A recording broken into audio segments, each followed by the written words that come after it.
이스라엘은 가진 재산을 모두 챙겨 길을 떠났다. 브엘세바에 이르자 이스라엘은 아버지 이삭이 하나님께 희생 제물을 바쳤다. 그날 밤 하나님께서 환상 중에 나타나셔서 말씀하셨다. 야곱아, 야곱아. 야곱이 대답했다. 예, 제가 여기 있습니다. 하나님께서 말씀하셨다. 나는 하나님, 곧 내 아버지의 하나님이다. 너는 이집트로 내려가는 것을 두려워하지 말아라. 내가 거기에서 너로 하여금 큰 민족을 이루게 하겠다. 내가 너와 함께 이집트로 내려갈 것이다. 또한 내 후손을 인도하여 다시 거기에서 이끌고 나올 것이다. 다만 너는 이집트 땅 요셉의 품에서 평안히 눈을 감게 될 것이다. 야곱 일행은 브엘세바를 떠나 여행을 계속했다. 이스라엘의 아들들은 아버지 야곱과 자식들과 아내들을 파라오가 보내준 마차에 태우고 갔다. 야곱 일행은 가나안 땅에서 얻은 가축대와 재산을 모두 챙겨서 이집트로 내려갔다. 야곱은 모든 자손들을 데리고 이집트로 내려갔다. 이렇게 야곱은 자기 아들들과 손자들, 딸들과 손녀들을 비롯한 모든 자손들을 데리고 이집트로 내려갔다. 야곱과 함께 이집트로 내려간 이스라엘 자식들의 이름은 이러하다. 야곱의 맏아들 루벤, 루벤의 아들들인 한옥, 발루, 헤스론, 갈미, 시므온의 아들들인 여무엘, 야민, 오핫, 야긴, 스할, 그리고 가나안 여인에게서 태어난 사울, 레위의 아들들인 게르손, 그핫, 무라리, 유다의 아들들인 엘, 오난, 셀라, 베레스, 세라. 그러나 엘과 오난은 가나안 땅에서 죽었다. 베레스의 아들들인 헤스론과 하물, 이사갈의 아들들인 돌라, 부와, 욥, 시므론, 스불론의 아들들인 세렛, 엘론, 얄르엘. 여기까지는 바다나람에서 레아가 야곱과의 사이에서 낳은 아들들이다. 레아가 낳은 야곱의 딸 디나까지 합하여 야곱의 아들, 딸들은 모두 33명이다. 갓의 아들들인 시변, 학기, 순이, 에스본, 에리, 아로디, 아렐리, 아셀의 아들들인 임나, 이수와, 이수이, 브리아, 또 이들의 누이, 세라, 브리아의 아들들인 헤벨, 말기엘. 여기까지는 실바의 자손들이다. 실바는 라반이 자기 딸 레아가 야곱에게 시집갈 때 딸려 보낸 몸종인데 실바가 야곱과의 사이에서 낳은 자손들은 모두 16명이다. 야곱의 아내 라헬이 낳은 아들들인 요셉, 베냐민. 요셉의 아들들인 므낫세와 에브라임. 이 두 아들의 어머니 아스낫은 온의 제사장 보디베라의 딸이다. 베냐민의 아들들인 벨라, 베겔, 아스벨, 게라, 나아만, 에히, 로스, 뭇빔, 훗빔, 아르. 이렇게 라헬이 낳은 야곱의 자손은 모두 14명이다. 단의 아들 후심, 납달리의 아들들인 야스엘, 구니, 예셀, 실렘. 이렇게 비라가 야곱과의 사이에서 낳은 아들과 손자는 모두 7명이다.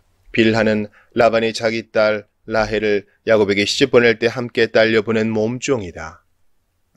이와 같이 야곱이 이집트로 데리고 내려간 자손들은 모두 66명이었다. 그 66명 속에는 야곱의 며느리들이 포함되지 않았다. 이 66명의 야곱과 요셉, 그리고 요셉이 이집트에서 낳은 두 아들까지 포함하면 이집트로 내려온 야곱의 집안 식구들은 모두 70명이었다. 야곱은 유다를 먼저 요셉에게 보내어 자신들 일행이 고센으로 간다는 소식을 요셉에게 알리도록 했다. 야곱 일행은 모두 고센 땅에 도착했다. 요셉은 마차를 준비시켜 아버지 이스라엘을 만나러 고센으로 올라갔다. 거기서 요셉은 아버지 이스라엘을 맞이하면서 한참 동안 아버지를 끌어안고 흐느껴 울었다. 이스라엘이 요셉에게 말했다. 아들아, 내가 이렇게 살아있다니. 내가 이렇게 내 얼굴을 보게 되다니. 나는 이제 죽어도 아무런 여한이 없다. 요셉은 형제들과 아버지의 식솔들에게 말했다. 제가 파라오께 나아가서 가나안 땅에서 살던 저의 형제들과 아버지의 식솔들이 저에게로 왔습니다. 저의 식구들은 모두 가축을 치는 목자들인지라 그들은 소떼와 양떼를 이끌고 이리로 왔고 또 가지고 있던 재산을 모두 챙겨서 왔습니다 하고 말씀드려 둘 터이니 파라오께서 형님들을 부르셔서 그대들의 직업이 무엇이요 하고 물으시거든 형님들은 파라오께 저희는 어렸을 때부터 지금까지 가축을 쳐서 먹고 살아왔는데 조상 대대로 그렇게 가축을 쳐왔습니다 하고 대답하십시오. 이집트 사람들은 가축 치는 목자들을 아주 꺼리기 때문에 꼭 그렇게 대답하셔야 형님들은 이곳 고센 땅에 정착할 수 있습니다. 아멘. 하나님의 말씀입니다. 하나님께 감사합니다.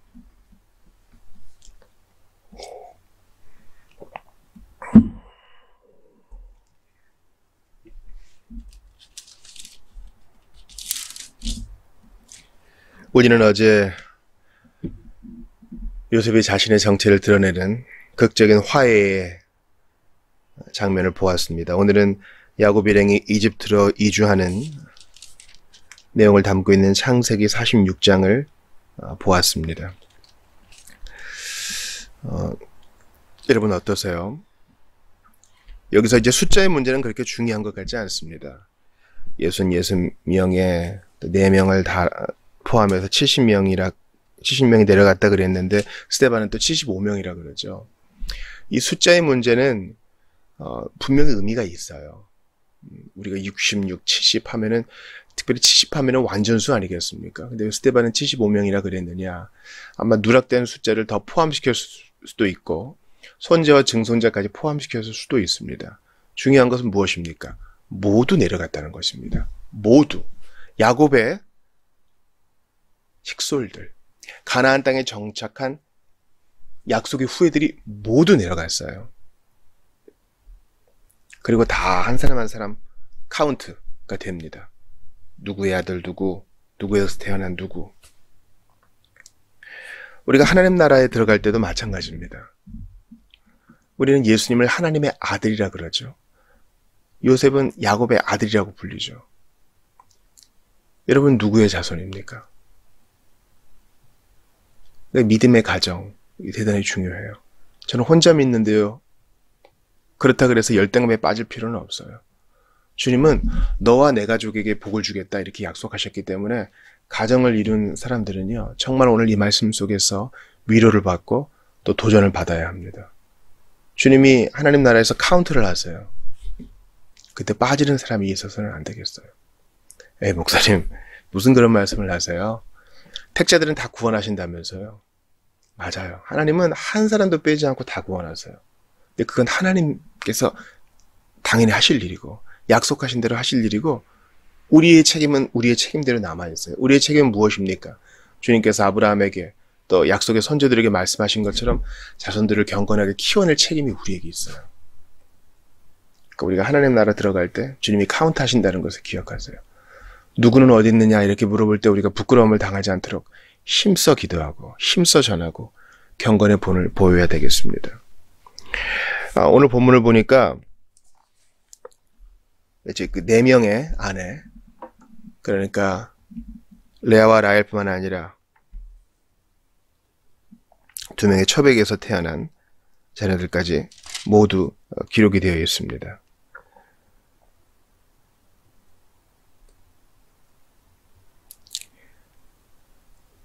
실바와 비라에게서 태어난 자녀까지 아들 12명을 비롯해서 그 후손까지 다 나와 있는 것입니다.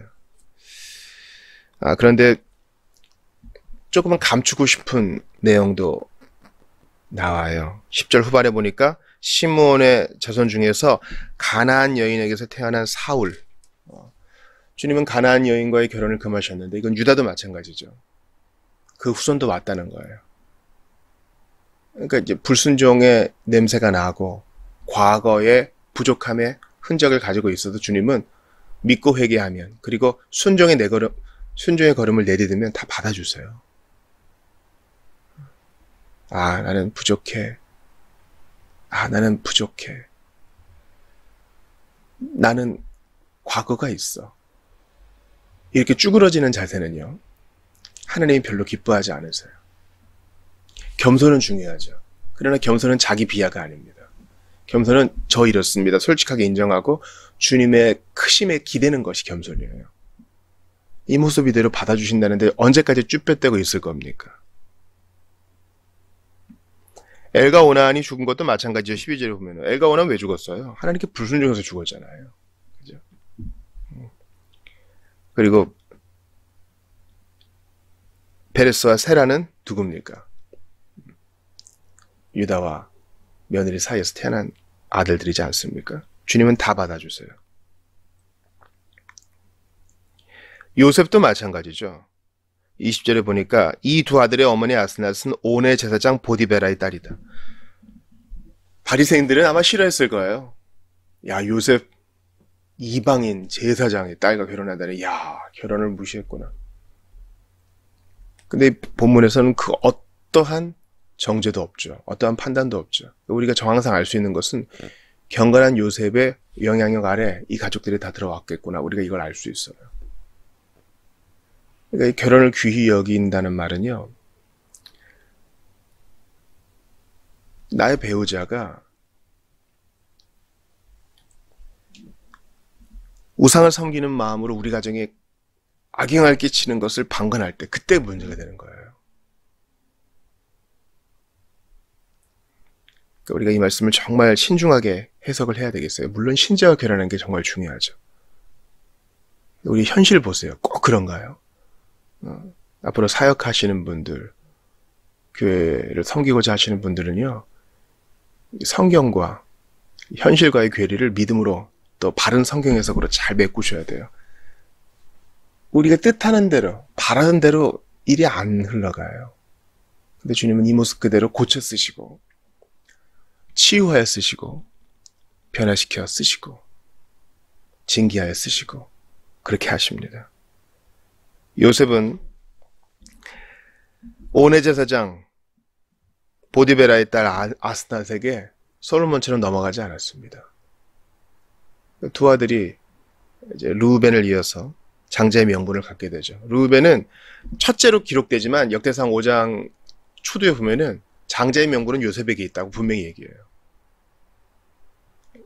불순종으로 장자의 명분을 르우벤은 잃어버린 겁니다. 그러니까 여러분, 이 땅에서의 순종이 얼마나 중요한지 아시겠죠? 나는 원래 장자니까 죽을 때까지 장자야. 이런 태도는 신구약 성경이 말하는 논조가 전혀 아닙니다. 네가 불순종하면 하나님께서 그 명분이란 거 얼마든지 치워버리실 수 있으니 지금 경성하라! 주님 말씀하세요. 나는 정통적인 신앙 가문에 그래 놓고서 하나님 앞에 함부로 말하고 행동에 절제가 없고 하나님 말씀 멀리하고 경건의 모양만 취하는 자들은 큰 코 다칠 거예요. 여러분, 그러시면 안 돼요. 하나님은 얼마든지 주변인들도 중심으로 들어오게 하실 수 있지만 자고하고 하나님 경외하기를 그치는 자들은 얼마든지 또 바깥으로 쫓아내셔요. 그러니까 오늘도 엎드리고 오늘도 의지하고 회개하고 주 예수를 붙드는 우리 모두가 되어야 할 것입니다.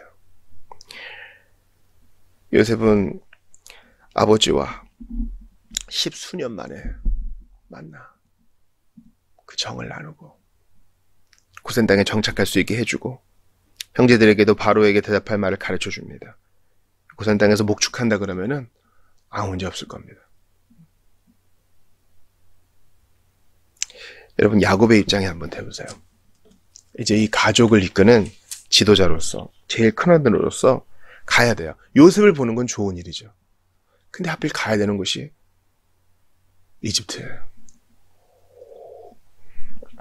애굽이라고요. 거기는 어딥니까? 자기 할아버지 아브라함이 거기 갔다가 큰 코 다쳤잖아요. 그죠? 징계 받았잖아요. 물론 많은 재산을 얻긴 했지만 또 자기 아버지 이삭도 하나님이 브엘세바에서 나타나셔서 자기 아버지 이삭에게 애굽에 내려가지 말라고 말씀하셨잖아요. 그러니까 이제 브엘세바, 오늘 1절에 나왔는데 브엘세바는 보통 약속의 땅의 제일 남쪽이죠.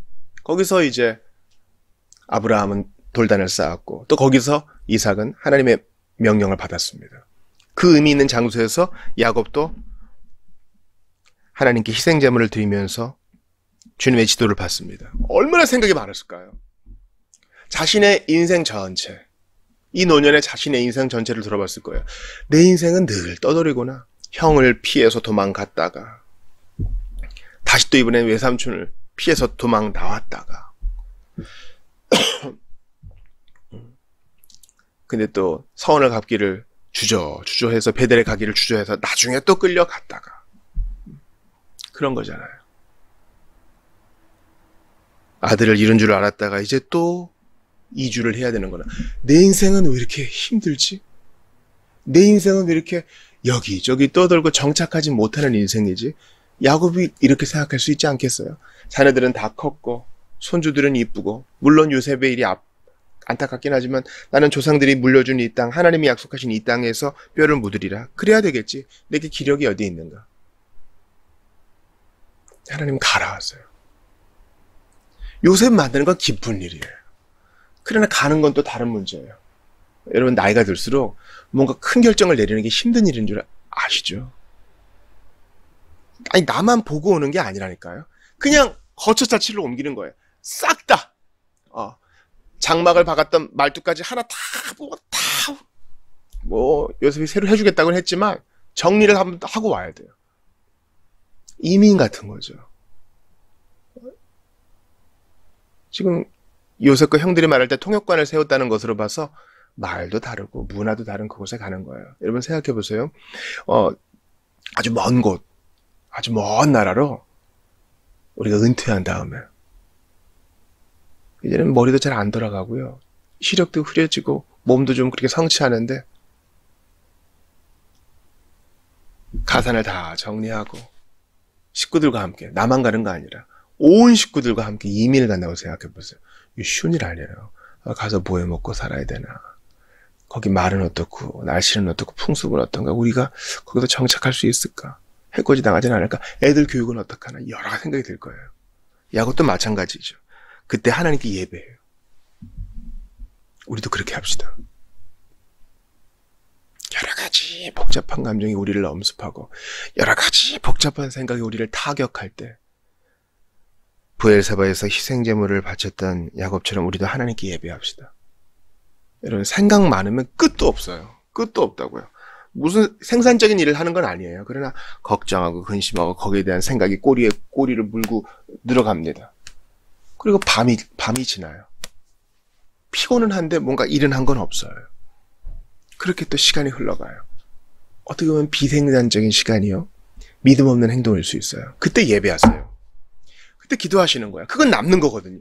이 세상에서 가장 생산적인 일이거든요. 하나님께 예배하고 찬양하면서 주님 앞에 자기를 드리세요. 공적 예배가 그래서 중요해요. 어떻게든 내 몸을 여기 두는 거예요. 예배하고 주님께 엎드리는 겁니다. 그때 주님이 야곱에게 말씀하신 것처럼 우리 영혼에도 말씀하실 것입니다. 주님이 야곱에게 나타나셔서 그러시죠. 야곱아, 나는 너의 하나님, 내 아버지의 하나님이다. 이집트 가는 거 두려워하지 마. 물론 두렵겠지만 두려워하지 마. 너의 할아버지에게 약속한 대로 거기서 너의 그 70명이 큰 민족이 될 거야. 몇백만이 될 거야. 몇십만이 될 거야. 4절 보세요. 내가 너와 함께 이집트로 내려갈 것이다. 그리고 나중에 출애굽할 때도 내가 직접 너희를 이끌고 나올 것이다. 네가 이집트에서 눈을 감겠지만 네 뼈는 약속의 땅에 묻힐 거야. 약속을 해주세요. 두려움 속에 하나님께 엎드렸더니 주님의 말씀이 너무 달콤해요. 응답이 확실해요. 그러니까 하나님께 엎드리지 않는 게 문제지 엎드리면 그냥 응답이에요. 두려움을 가지고 죽게 나오면 그 순간 응답이라고요. 근데 우리가 그렇게 안 해. 그것만 안 하고 내가 할 건 다 해요. 저도 이런 걸 경험해봐서 압니다. 참 믿어 없는 행동이에요. 하나님을 찾는 거 말고 할 수 있는 걸 다 해요. 그리고 지쳐서 와요. 그러지 마세요. 처음부터 엎드리세요. 여러분 하나님은요. 내가 너와 함께 이집트로 내려갈 것이다. 어디에나 계시기 때문에 이런 말씀 하실 필요 없어요. 거기에도 나 있다. 이렇게 하실 수 있어요. 근데 마치 직접 이 땅에 내려오셔서 야곱과 함께 이 여정을 같이 걸어가시고 이동하시는 것처럼 그렇게 말씀하세요. 야곱에게 확신을 줘요. 그 주님은 우리의 하나님이세요. 내가 너와 함께 갈 것이다. 이거 얼마나 좋은 표현이에요. 어디에나 계신 분인데 함께 가시겠대요. 이건 우리에게도 적용돼요. 예수 그리스도 안에서 임마누엘의 복이 우리에게 적용된다고요. 네가 가기 싫은 그 직장, 내가 너와 함께 갈 것이다. 네가 만나기 싫은 사람, 원수를 축복하려고 가는 길에 내가 너와 함께 갈 것이다. 사명제로 가느냐? 그 땅 정말 가기 싫지? 내가 너와 함께 갈 것이다. 어떤 분들은 집에 들어가기 싫은 분들도 계셔요. 왜냐면 거기 내가 마주하기 싫은 상황과 사람이 있거든요. 그래도 내가 너와 함께 갈 것이다. 주님 약속하세요. 그러니까 임마누엘은 모든 걸 이겨요. 내가 너와 함께 내려갈 것이다. 사무엘 러더포드가 얘기한 것처럼 그리스도가 지옥에 계시면 거기도 천국이 되고, 그리스도가 천국이 없으면 그것이 지옥이 된다. 임마누엘이 천국이에요, 여러분. 생각 많고 몸은 고단해도 임마누엘이 있으니 거기가 천국이라고요. 주 예수와 동행하니 그 어디나 하늘나라. 이런 복이 우리에게 있기를 바랍니다. 모래바람이 불어요. 가족들은 많아요. 아기들은 울어요. 앞날은 잘 몰라요. 기쁨과 두려움 공존해요. 그러나 임마누엘은 우리를 위로합니다. 내가 너와 함께 가리라. 야곱은 자책할 필요 없어요. 아, 내가 과거에 잘못 살아서 이런 업보를 받는구나. 그런 말씀하지 마세요. 주 예수님은 언제나 예와 아멘이세요. 그 주님이 우리와 함께 하세요. 아마 세상 사람들은 그럴 거예요. 우리나라 여러분 아직도 샤머니즘 국가인 거 이해하셔야 돼요. 대한민국은 아직까지 샤머니즘이 절대적으로 영향을 끼치는 나라예요. 사람들은 얘기할 거예요. 너 끊어낼 게 있어. 내가 아는 그 할머님이 계신데 거기 가서 한번 끊자. 정성을 들여야 돼. 옛날에 잘못한 게 있어 그래. 그러면 사람들이 공감을 합니다. 왜냐면 자기가 죄인인 걸 아니까. 하나님은 일체 그런 말씀 안 하세요. 부성적 징계는 형벌이 아니에요. 대속적 형벌은 예수님이 다 받으셨단 말이죠. 그러므로 우리가 주 안에 있다는 것을 기억하면서 자녀로서 좀 뻔뻔해야 돼요. 자녀로서 뻔뻔해야 된다.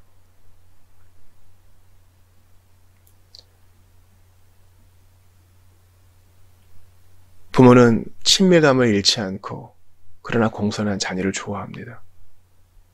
근데요, 어떤 자녀가 예의를 차린다고 그러면서 종처럼 쭈뼛대고 부모를 무서워하고 부모를 직장 상사 대하듯이 한다면 그거 좋아할 부모가 어디 있겠어요? 거리감이 느껴지지 않겠어요? 우리는 주님을 경외해요.